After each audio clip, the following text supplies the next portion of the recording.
You may recognize Sergeant Steve Bozeman as the man who has been organizing events at Monument Terrace in Lynchburg every Friday for the past 11 years.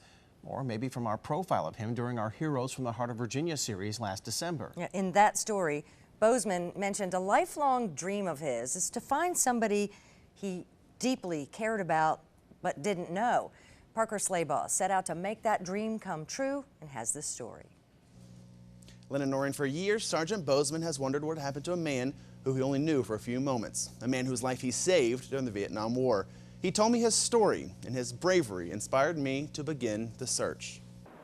May 4th, 1967, a day that has haunted Sergeant Steve Bozeman for nearly half a century. They shot and a helicopter caught on fire, and we crashed about a quarter mile away. The helicopter's on fire, but there's one Marine still stuck in there. Without any hesitation, Sergeant Bozeman risked his own life to save the life of a man he had never met. Threw my machine gun down and hauled ass across the rice paddy and reached up in a helicopter and got him out. Bozeman never knew the name of the man that he saved, but counts it a privilege to have done his duty.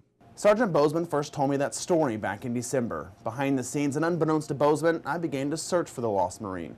But trying to find a man whose name I don't know and who we know very little about wasn't easy. But after weeks of searching, Hi, this is Parker at WSET. How are you? and months of failed attempts, Hey, thanks for trying. Bye. I decided to bring Sergeant Bozeman in on the secret. And together, we decided to find help. Dear Senator Warner, my name is Steve Bozeman, and I need your help in locating the name of an African-American Marine that I pulled from a burning helicopter in Vietnam. I would like to at least know his name, and hopefully he lived. Not a day goes by that I don't think of this incident. We're happy to help, and I'm happy to report the Marine Corps is happy to help as well. 5 months after the journey began, finally, we had a glimmer of hope.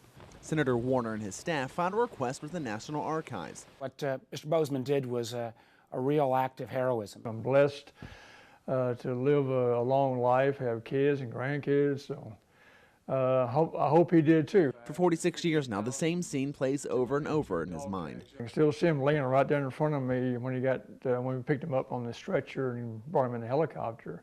Leaving him even more determined to find that one Marine. I could sit down and shake his hand and talk about the days in the Corps and that fateful day we met. Call it coincidence or call it fate. One day shy of the 46th anniversary, Senator Warner's office stamped the papers to their initial investigation. I know the Corps has gone ahead and actually identified the unit, and now they're trying to go through further records to find which soldier was injured and try to track him down. There is some hope now after 46 years of wondering. Still no name, but a step in the right direction. We had a couple 100,000 Marines that was there during that day.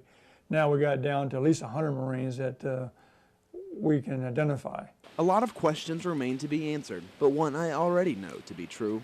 Even though he may never admit it, Sergeant Bozeman is a hero to us all. Would you consider yourself a hero? No. See this shirt, these guys on this wall, they're heroes. No doubt about it. 58,000. I was just a Marine doing my duty. And now Bozeman, Senator Warner, and I are more determined than ever to find the other man, the other Marine, the other hero. To me, it means a lot to find him, and hopefully I can. Unfortunately, this chapter to the story ends here, but we hope maybe you can help in writing the next chapter. The story will be posted on our website. We need you to share, tweet, and email the story to everyone who may have any more information that would lead us to finding this person. Here's what we know. The date the crash happened was May 4th, 1967 in Vietnam. The gentleman was an African-American male and was in Delta Company, 1st Battalion, 3rd Marine. We've also identified the operation as Operation Beaver Cage. If you have any information that could help in finding this Marine and reuniting Mr. Bozeman with the man whose life he saved, we've posted information on our website at WSET.com on how you can contact us. Lynn, Noreen.